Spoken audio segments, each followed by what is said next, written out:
A black man was pulled over by police for no reason, but they had no idea he was the chief of police. 3 patrol cars surrounded a black SUV on a deserted Houston street. Red and blue lights flashed violently against the pavement. 2 officers approached, hands hovering over their weapons, preparing for a high-risk arrest. "Step out of the vehicle now!" one barked. The driver remained calm, his hands visible. He exhaled, reaching for the door handle. Before he could react, an officer ripped the door open, yanking him out. "Mind telling me why I'm being stopped?" His voice was steady. The officer smirked. "You know why."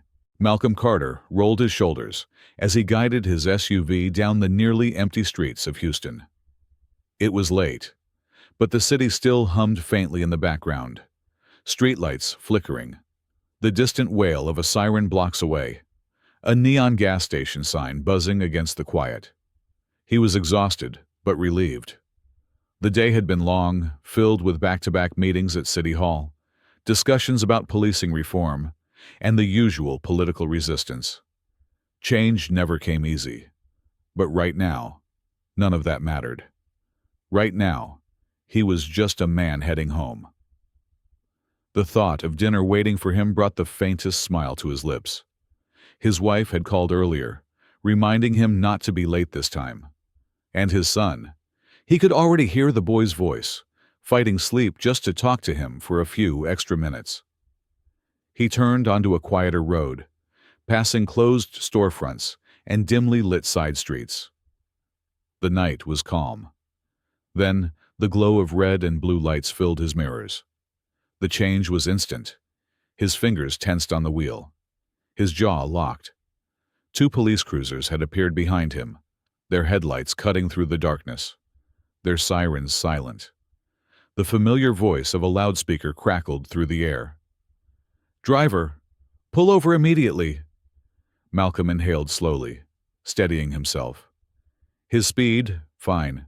His taillights, working. His registration, up to date. No reason. Except one.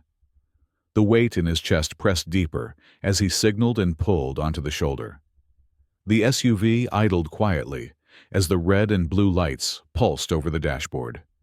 In the mirror, he saw the officers step out, slow, deliberate, hands resting on their weapons. A sharp breath left his lungs, but his expression didn't change.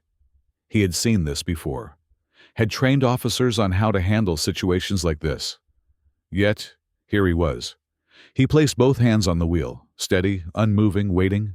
The night air was thick with humidity, as Officer Briggs adjusted his duty belt, his fingers brushing over the handle of his holstered weapon. He was a veteran. 20 years in the force had ingrained a sense of authority in him, one that rarely went unchecked. To him, compliance wasn't an option. It was a demand. Beside him, Officer Grant stood rigid, his youthful eagerness barely concealed beneath his stern expression. Fresh into his 30s, he had molded himself after Briggs, mimicking the older officer's hardened approach to the job. He was still learning, still proving himself. Tonight, he saw an opportunity. Briggs stepped forward and rapped his knuckles hard against the SUV's tinted window. "Roll it down!" he barked, his voice slicing through the stillness. Inside, Malcolm Carter remained motionless for a second, his fingers tightening slightly against the leather steering wheel. Then, with measured calm, he reached for the controls, lowering the window just enough to meet the officer's gaze. Briggs leaned in, scanning Malcolm's face, his eyes narrowing with practiced suspicion. "A black man driving a car like this in this part of town at this hour," he scoffed. "Doesn't look right." Malcolm met his gaze, unreadable. "Is there a problem, officer?" Briggs let out a low chuckle, turning briefly toward Grant before shaking his head. "We ask the questions here," he said, his smirk widening. "You answer them." Malcolm inhaled slowly through his nose, keeping his voice even. "Then let's start with the obvious one. Why am I being pulled over?" Grant shifted on his feet, the anticipation in his stance unmistakable. Briggs exhaled loudly, dragging the back of his hand across his chin. Swerving, he said flatly. Weaving in and out of lanes. You could be intoxicated. Maybe worse. Malcolm's grip on the steering wheel tightened, but his expression remained neutral. That's not true, he said, and I have dashcam footage to prove it. Briggs's jaw ticked. He leaned in closer. Is that so? Before Malcolm could answer, the door swung open violently. Grant had yanked it open, grabbing Malcolm's arm and yanking him out of the vehicle. Step out of the car, Grant ordered. Malcolm barely had time to react before his feet hit the pavement, his balance shifting as Grant shoved him backward. You're making a mistake, Malcolm said, his voice steady but firm. Briggs scoffed. That so? Without warning, he kicked Malcolm's legs apart, forcing him into a wide stance before twisting his arms behind his back. Keep your hands where I can see them, Grant added, though he had already locked one wrist in a pair of cold, steel cuffs. Malcolm didn't resist, but his silence spoke volumes. He could feel Briggs' grip tightening unnecessarily, the metal cutting into his skin. A flicker of movement caught his eye. Across the street, a man stood in the doorway of his apartment complex, phone raised, recording. The man's face was tense, conflicted. He wasn't stepping forward. No one ever did. Briggs followed Malcolm's gaze and smirked. Go ahead and record, he said loudly enough for the bystander to hear. Won't change a damn thing. Malcolm clenched his jaw but said nothing. Briggs turned his focus back to his suspect, patting him down roughly, his fingers lingering longer than necessary. No weapons, no drugs, he muttered. Interesting. Grant, standing beside him, shifted uncomfortably. This was routine, standard procedure, but something about the way Malcolm carried himself was off. He didn't plead. He didn't panic. He just waited. Grant pulled out his phone, typing a quick message to a fellow officer. Picked up a suspect, driving a high-end SUV, possibly connected to narcotics. He hit send, his thumb hovering over the screen for a second longer than necessary. Something didn't feel right, but he pushed the thought aside. Briggs finished his search and pulled Malcolm upright, giving him one final shove before pushing him toward the back of the patrol car. Looks like we'll need to process you downtown, he said, mock sympathy dripping from his voice. As Malcolm slid into the cramped back seat, the door slamming shut beside him, he let out a slow, measured breath. Every part of this was wrong, but what mattered wasn't what was happening now. What mattered was what was about to happen next. The ride to the station was suffocating. The air inside the patrol car felt thick, pressing against Malcolm Carter's skin like a heavy weight. The flashing red and blue lights outside streaked through the windows, illuminating his reflection in jagged, fractured patterns. He had spent years walking through precincts, just like this one, issuing commands, enforcing discipline, demanding integrity. But now, as he sat in the back of the patrol car, hands bound behind him, the uniform that once stood for authority meant nothing. Briggs gripped the steering wheel with one hand, drumming his fingers against the dashboard with the other. He was riding high on the power trip, his smirk barely contained. You might as well get comfortable back there, he called through the partition, his voice laced with smug amusement. You're gonna be here a while. Grant let out a low chuckle. His phone buzzed, and he lazily typed a message. Got ourselves a big shot. Thinks he's somebody. Malcolm didn't speak. He didn't move. His breath was slow, controlled, not out of fear, but out of patience, wearing dangerously thin. The car rolled to a stop in the station's back lot. The moment the door clicked open, Briggs yanked Malcolm out, his grip unnecessarily tight on his arm. Move. Malcolm stepped forward, his face unreadable. But his shoulders remained squared. A man who had never bowed to pressure, never cowered under another's grip. The second they entered the station, Officer David Torres' face turned ghostly white.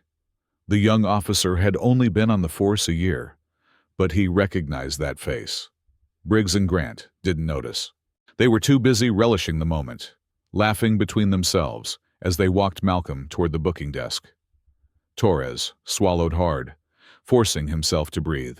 His mouth went dry. Sergeant. Not now, kid, Briggs snapped, waving him off. He slammed Malcolm's wallet onto the desk, addressing the officer on duty. Malcolm Carter, Briggs announced casually, like he was reciting a grocery list. Resisting arrest, obstruction, possible narcotics possession. Could be more once we dig a little deeper. Malcolm's lips parted slightly, just enough to release a slow breath. His wrists ached from the too tight cuffs, his skin burning where the metal bit into him. But it wasn't the pain that lingered. It was the fury settling in his chest like an immovable force. Briggs turned toward him, amusement flickering in his eyes. Something to say? Malcolm met his gaze, calm but unwavering. I was just trying to get home, he said simply. Briggs grinned. Yeah? Well, home's gonna have to wait. Across the room, a door swung open. Lieutenant Angela Hayes stepped out, a folder in hand, her expression one of bored efficiency, until her eyes landed on Malcolm. She froze.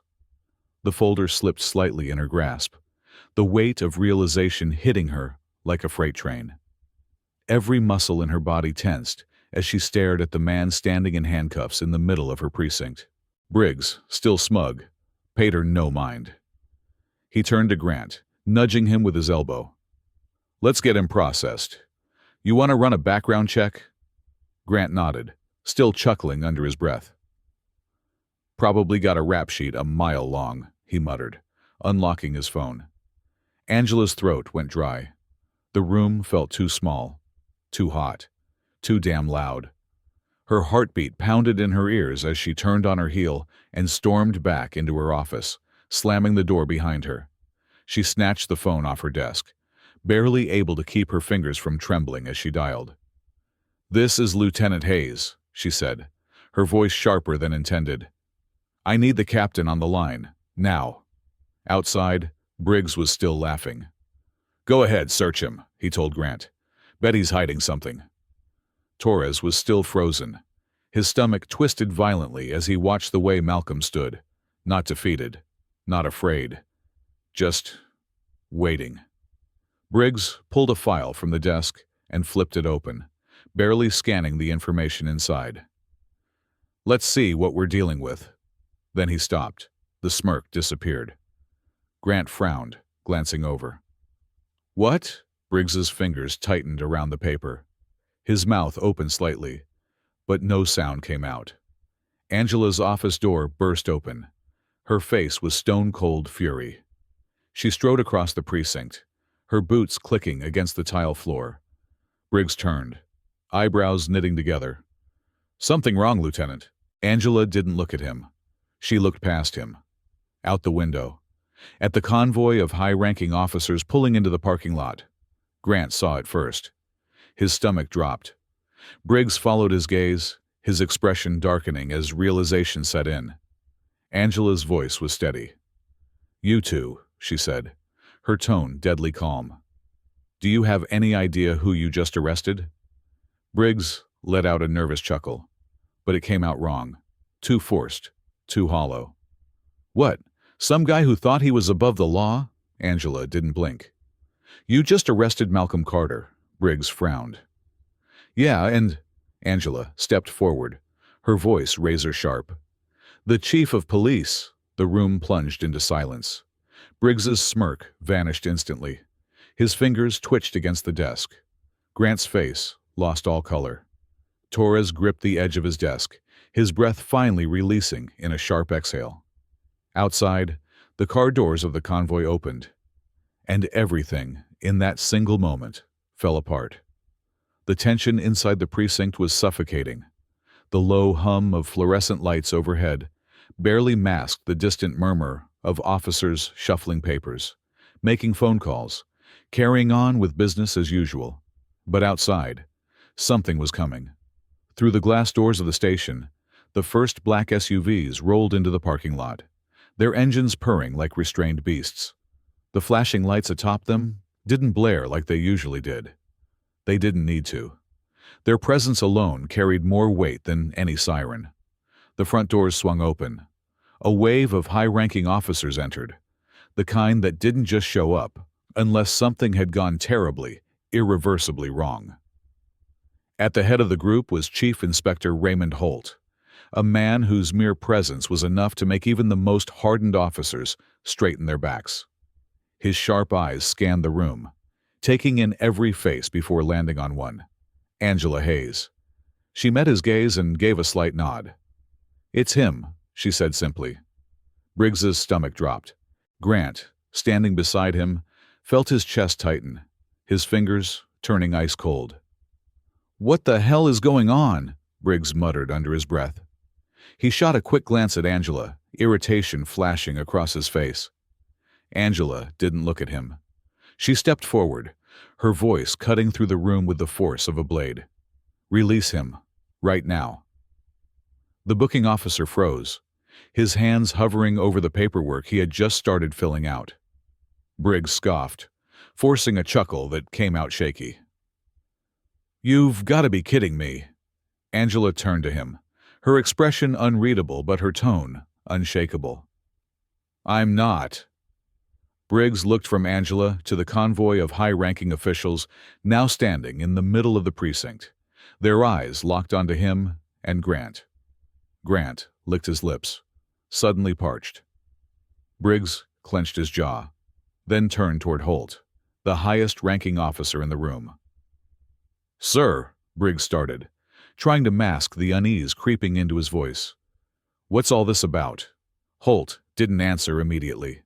He took his time, letting the silence stretch, suffocating and unbearable.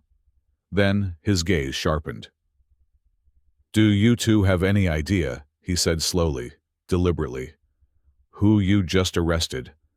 Grant swallowed hard. Briggs shifted his weight. "Some guy who thought he was above the law?" Holt didn't blink. "You just arrested Malcolm Carter." Briggs' breath hitched.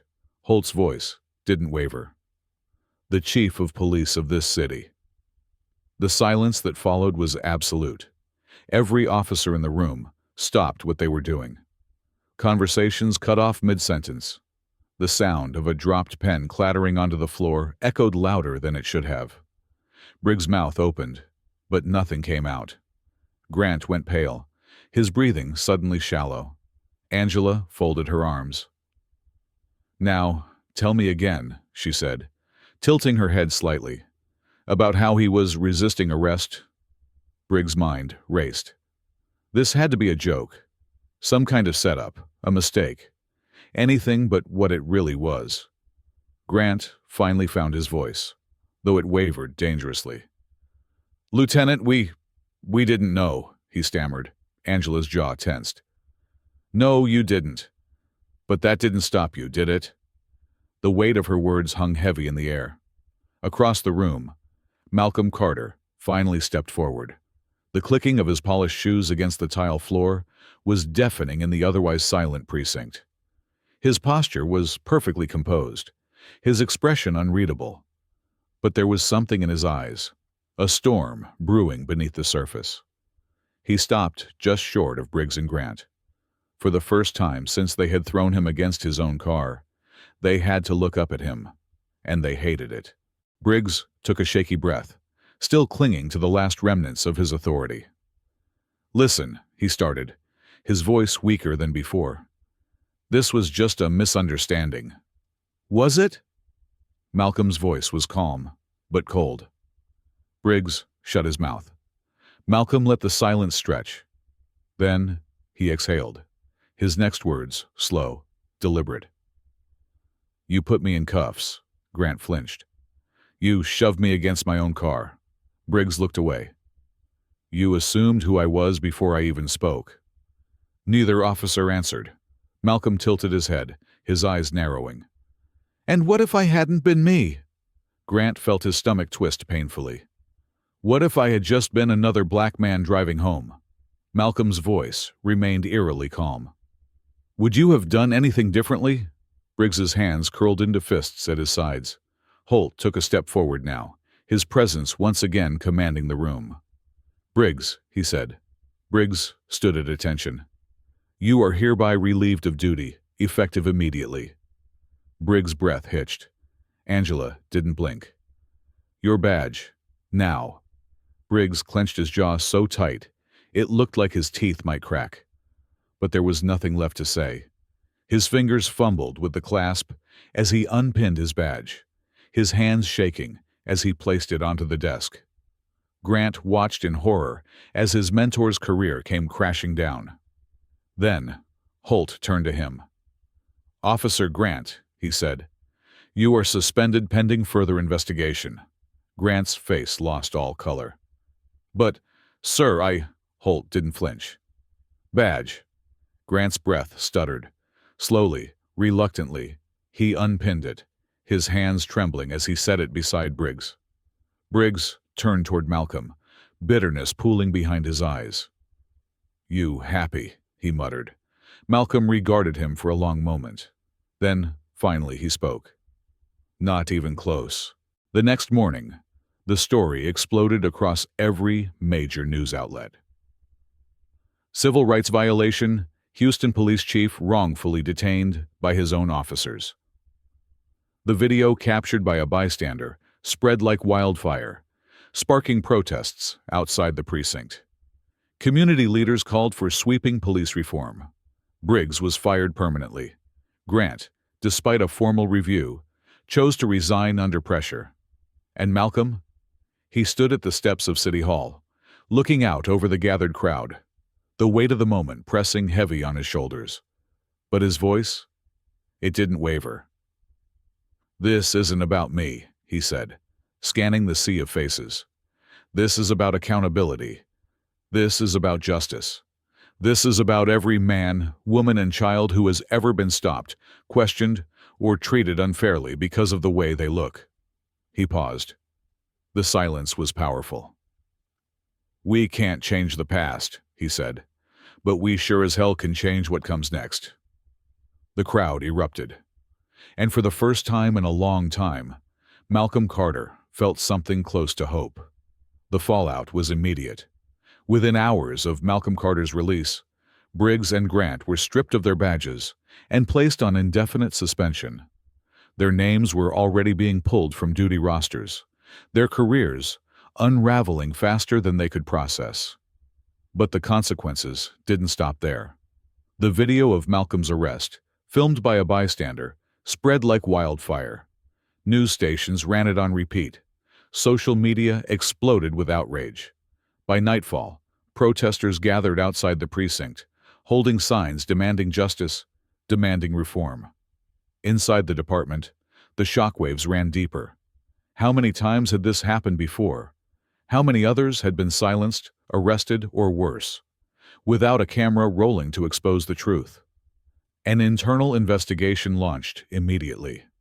Briggs and Grant weren't the only ones under scrutiny now.